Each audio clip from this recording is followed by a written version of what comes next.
I've actually seen a miracle happen. And for me, it happened early in my training. So it made me think twice about being a prognosticating physician. Prognosticating physician? Yeah, saying, oh, you're never going to walk again, or you've only got 2 years to live. This was a young guy. He was, he had testicular cancer. And he went to the operation. The testicular cancer surgery was a success. Unfortunately, during the operation, something happened. He didn't get enough oxygen to the brain, and he came out of the operation with an anoxic injury of the brain. This guy must have been in his 20s, and he had a young wife. I had come onto the rotation as a resident, and the ICU attendant. We were the ones that were sort of taking care of the patient because he was on a ventilator. But there was the neurologist who looked at everything and says, "Look, this guy is not waking up. He has severe anoxic brain injury. We've looked at the scans. This is what's going to happen." And so every day we'd round on this guy, and he was just a shaking mess. He was just there. He was just kind of shaking. His eyes were rolling. No response. Nothing. And every day his wife would come in, young wife, and she just didn't believe that this guy was going to be like this for the rest of his life. He was going to wake up eventually. And so she would be at his bedside, like attending to him and making sure this, that, and the other. And even asking us to put, some special concoction that she made at home into his tube feeding so that this could go and help him make him better. And we would go along with her, but I was looking into my attendings, and they're like, she doesn't understand what's going on. She doesn't understand that he's never going to wake up. So this is what I'm seeing. One day she came in, and she just had this smile on her face. She was just so at peace and a smile. And they were a Hispanic couple, so we had to ask a translator what was going on. And she told us, she said, I had a dream last night. I had a dream that he was going to come home. And she was convinced, just absolutely happy, beaming. And we're like, man, this lady is crazy. She doesn't understand what's going on. Well, days went on, weeks went on, and one day, and where I was rounding, it's just in this round the nursing station's in the middle, and the doors to the rooms are all around in a periphery.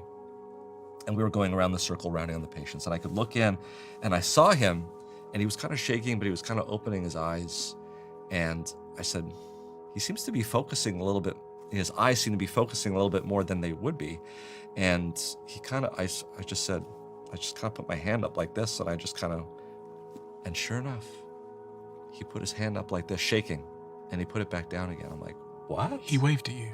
Yeah. What? And I said, let's go check this out again. Long story short, it took months, but that guy walked out of that hospital. 6 months later, he and his wife came back, walked onto the unit like there was nothing wrong with the guy, and he gave us a big basket of flowers to thank that unit for what they had done for him. In my mind, I knew that for most of that staff, for most of that time, people were just going through the motions, keeping him alive, because that's what she wanted. Obviously, when there were signs that this guy was recovering, it was a complete shift. People were amazed. And so what that did to me in my career was it made me think twice. Like, why did this guy get better? Now, he was 22, he was young, and typically, if something like that is going to happen, it's going to happen in someone who's very young, whose mind is plastic, who can survive that type of a situation. But it was a miracle. I can't say anything else. I mean, it's not something that we would know. All of the experts said that this wasn't going to happen, but it happened. What do you think happened? I think he had a loving wife who believed in him. And something happened outside of the physical and the mental, maybe the spiritual. I don't know. It happens. It's very rare. And when it does happen, it happens in young people. That would be what the medical part of my brain would say. But the other part of my brain says, you know what? I only know about 10%, maybe 5% of the world's knowledge. No, world's knowledge, 1% of the world's knowledge. Maybe I have 5 to 10% of all of the medical knowledge in this world. And I would say probably the explanation is somewhere in that other 80 to 90% that I just don't know. I think what it taught me is that we have to be humble about what it is that we know. There's things that we know, we know, and there's things that we don't know that we don't know.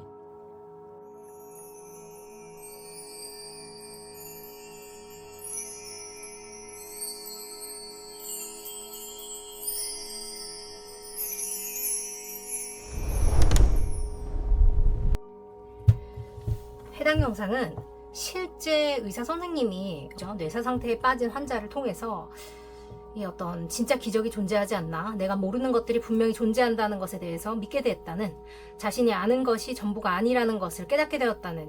어떠세요, 여러분? 이런 일이 진짜 일어날 수 있을까요?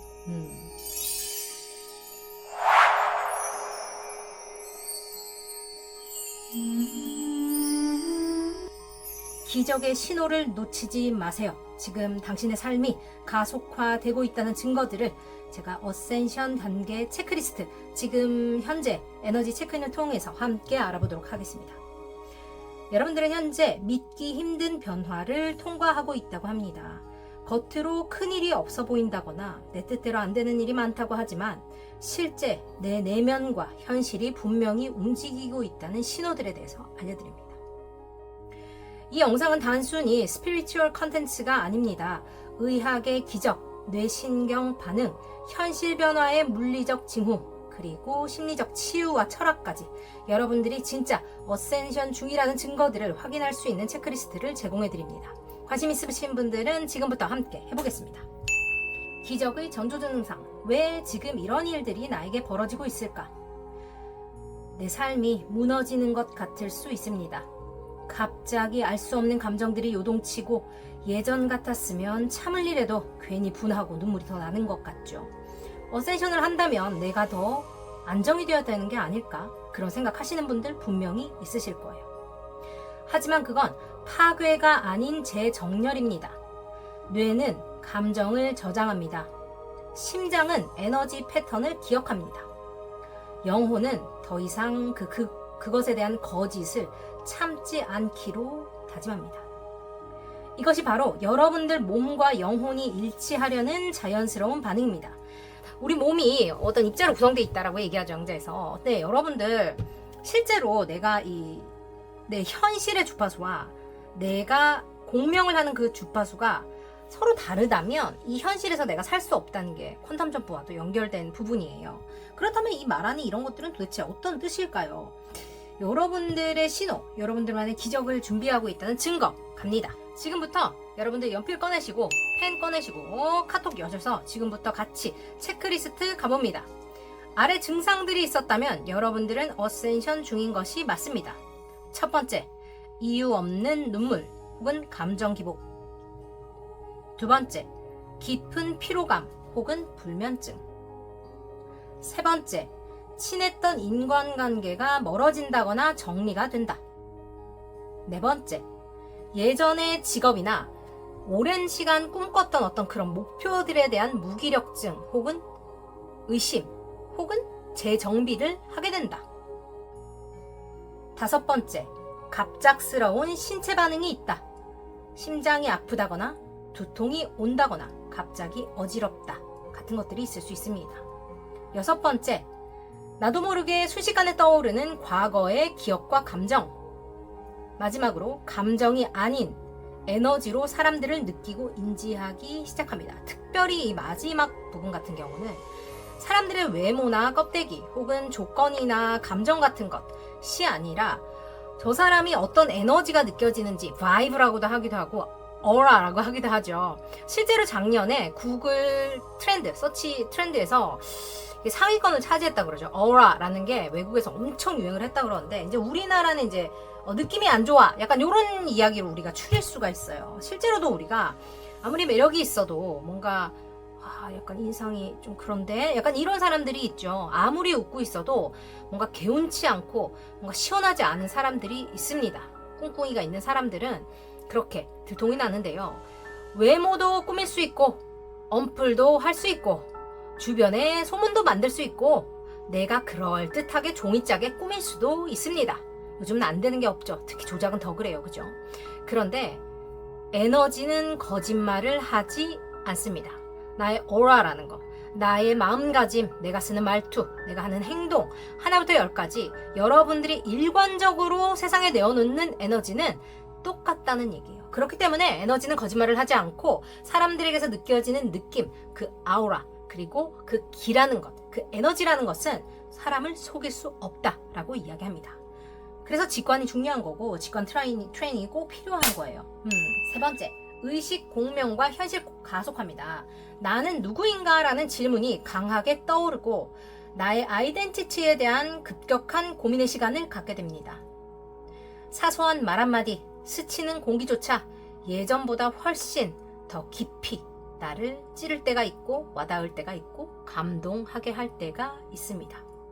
이건 바로 여러분들의 의식이 여러분들이 원하는 미래의 주파수와 공명되고 있다는 신호입니다. 공명이라는 게 헷갈리실 수 있는데 이렇게 보시면 돼요. 제가 이렇게 비교를 한번 해드릴게요. 우리가 왜 와인잔에 넣고 그 물 이렇게 해서 그 잔 림에다가 이렇게 해서 소리를 내게 하잖아요. 그죠? 그런 식으로 생각하시면 되는데 아 하는 요 소리랑 아 하는 요 소리가 같이 공명할 수 없다는 거예요. 여러분들이 아 하는 미래를 원하신다면 여러분들이 생각하고 행동하고 의식적으로 혹은 내가 의지를 가지고 행동하는 그 모든 것에 이 높은 주파수가 함께 포함되어 있어야 된다는 것을 말합니다. higher frequency를 이야기하죠. 목표 지향적이고 긍정적인 것들을 이야기하고 나를 똑바로 들여다보고 책임을 지기 시작하는 그런 행동들에 대해서 인지 능력에 대해서 이야기합니다. 아 하는 이 어떤 저음을 비하하는 건 아니에요. 저는 노래하는 사람이다. 그러면 이 lower frequency, 그러니까 나에게 독이 되는 것들 혹은 남한테 피해가 되는 걸 알면서도 나의 이득만을 위해서 추구하게 된다거나 뭔가 반복적으로 내게 좋지 않은 어떤 것들을 반복하게 되는 거 혹은 그런 사람들과 어울리는 거, 과거로부터 나를 헤어나지 못하게 하는 어떤 나만의 사이클에서 벗어나지 못하는 것들이 여기 lower frequency에 해당될 수 있습니다.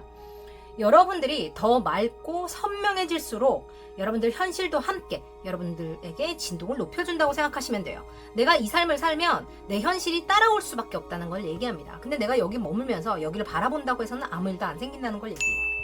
예술 치유, 미학 치유와 감정 해방입니다.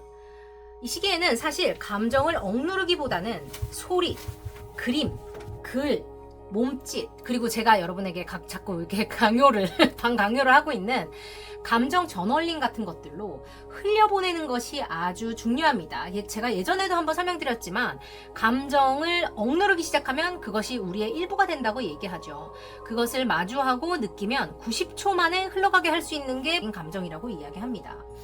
예술은 논리의 언어가 아니라 진동의 언어입니다. 명상 대신 노래를 부르셔도 좋고 그냥 가만히 멍 때리기를 선택하셔도 좋습니다. 눈물이 나거나 내 마음을 다 말로 표현할 수 없어 답답할 때는 그림을 그려보셔도 좋고요. 색으로 표현해보셔도 좋습니다. 감정은 생각이 아니라 감각으로, 파동으로 치유되기 때문입니다. 이 영상 한번 같이 보실게요.